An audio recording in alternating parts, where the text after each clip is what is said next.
नमस्कार शिक्षक मित्रांनो. पुनश्च एकदा माझ्या शिक्षक मित्र सनी देवल जाधव या यूट्यूब चॅनलमध्ये आपले सहर्ष स्वागत आहे. काल शिवराज्य शिक्षक संघटनेचे शिष्टमंडळ बदल्याबाबत पाठपुरावा करण्यासाठी मंत्रालयात गेलेले होते. त्यांनी विविध अधिकाऱ्यांशी भेटी घेतल्या आणि विनंती केली. राज्यातील शिक्षकांच्या समस्या त्यांच्यापुढे मांडल्या आणि सर्वच मागण्या त्या ठिकाणी मार्गी लागण्याची शक्यता निर्माण झालेली आहे. आज आपण या व्हिडिओमध्ये अवघड क्षेत्रातील म्हणजेच अधिकारप्राप्त जे शिक्षक आहेत संवर्ग 3 यांच्यावर जो अन्याय होणार होता 2-3 जिल्ह्यामध्ये, त्याच्यासाठी आपण पाठपुरावा काल केलेला आहे. माननीय राज्याध्यक्ष गोविंद पाटील सोळंके यांच्या नेतृत्वात शिष्टमंडळ काल मुंबईमध्ये होते. त्यानंतर आपण शिक्षण सेवकांच्या मानधनवाढी संदर्भात बोलणार आहोत. त्याचबरोबर खुल्या प्रवर्गावर पुन्हा एकदा महाराष्ट्र राज्यामध्ये अनेक जिल्हा परिषदांमध्ये अन्याय होण्याची शक्यता निर्माण झालेली आहे. बिंदू नामावलीमध्ये त्या ठिकाणी पुन्हा दोष निर्माण होण्याची शक्यता निर्माण झाली होती. त्याविरोधातही आम्ही काल आवाज उठवलेला आहे. त्याबाबतही विविध अधिकाऱ्यांशी सकारात्मक चर्चा झालेली आहे. शिक्षण सेवकाच्या मानधनवाढी संदर्भात देखील काल पाठपुरावा करण्यात आलेला आहे. तर अवघड क्षेत्रामध्ये जे कार्यरत असलेले शिक्षक आहेत 2018-19 पासून कार्यरत आहेत, त्यांच्या शाळा 2025 पर्यंत म्हणजे मार्च 2025 पर्यंत अवघड क्षेत्रात होत्या. त्यानंतर त्या सोप्या क्षेत्रात गेल्या. त्या शाळेवरील शिक्षक बांधवांना बदली अधिकार प्राप्त शिक्षक म्हणून कन्सिडर केलं गेलं. संवर्ग 3च्या यादीमध्ये त्यांची नावे आली, परंतु त्यांची सेवा ज्येष्ठता 2018-19 पासून अवघड क्षेत्रातील सेवा ज्येष्ठता गृहीत धरण्यात आली नसल्यामुळे यांचे जे ज्येष्ठ यादीतले क्रमांक आहेत ते अतिशय तळाला गेलेले होते. पालघर, नंदुरबार, नांदेड या 2-3 जिल्ह्यातील शिक्षकांनी या ठिकाणी राज्याध्यक्ष गोविंद पाटील सोळंके यांच्याकडे पाठपुरावा केला.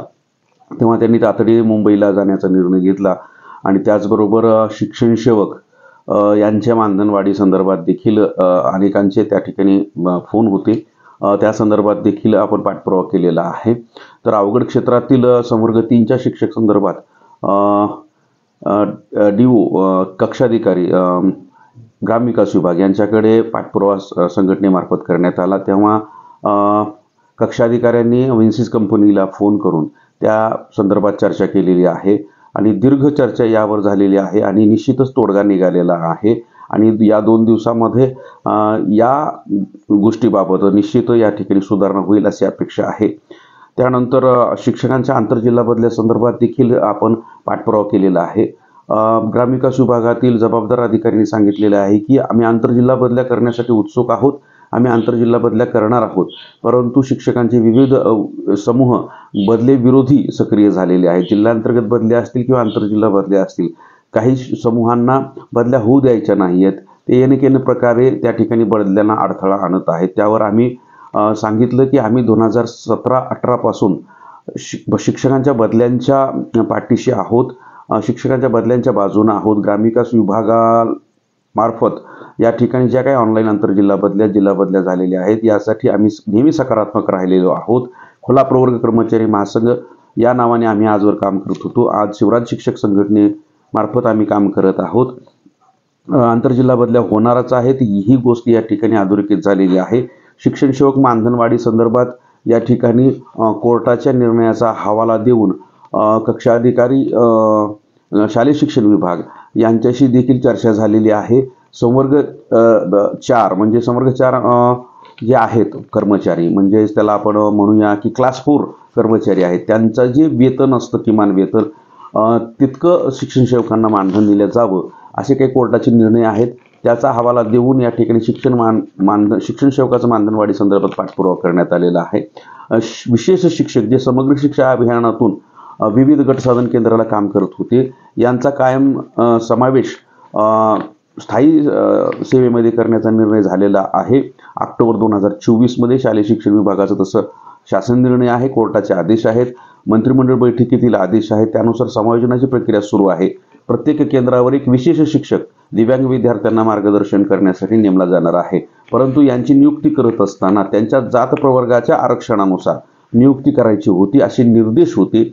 जर त्यांच्या आरक्षण प्रवर्गाचे बिंदू उपलब्ध नसतील, जागा उपलब्ध नसतील तर 0 बिंदूवर त्यांची नोंद करून भविष्यात जसे त्यांच्या आरक्षण प्रवर्गाच्या जागा निर्माण होतील तशी त्यांची त्या बिंदूवर संबंधित बिंदूवर नोंद करण्याचे निर्देश असताना देखील काही जिल्हा परिषदांमध्ये उमेदवारांना खुल्या प्रवर्गात डायरेक्ट नियुक्ती देत आहेत. त्यामुळे खुल्या प्रवर्गात मोडणाऱ्या जे काही जात समूह आहेत किंवा गुणवत्तेनं जे काही खुल्या प्रवर्गात रुजू होणारे भविष्यातील शिक्षक आहेत यांच्यावर अन्याय होणार होता. त्याविरोधातही आपण शालेय शिक्षण विभाग व सामान्य प्रशासन विभाग यांच्याकडे पाठपुरावा केलेला आहे.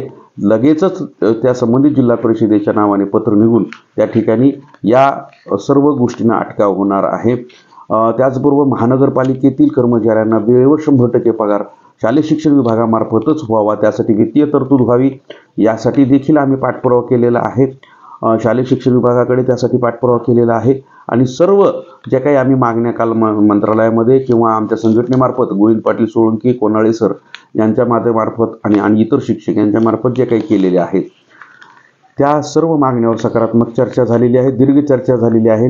राज्याध्यक्ष गोविंद पाटील सोळंकी यांच्या नेतृत्वातला पूर्ण दौरा या ठिकाणी यशस्वी झालेला आहे. बदल्याबाबत सर्व अपडेट मिळवण्यासाठी माझे चॅनल सबस्क्राईब करावे आणि व्हिडिओ आवडल्यास कृपया या व्हिडिओची लिंक जास्तीत जास्त शेअर करावी ही विनंती. धन्यवाद.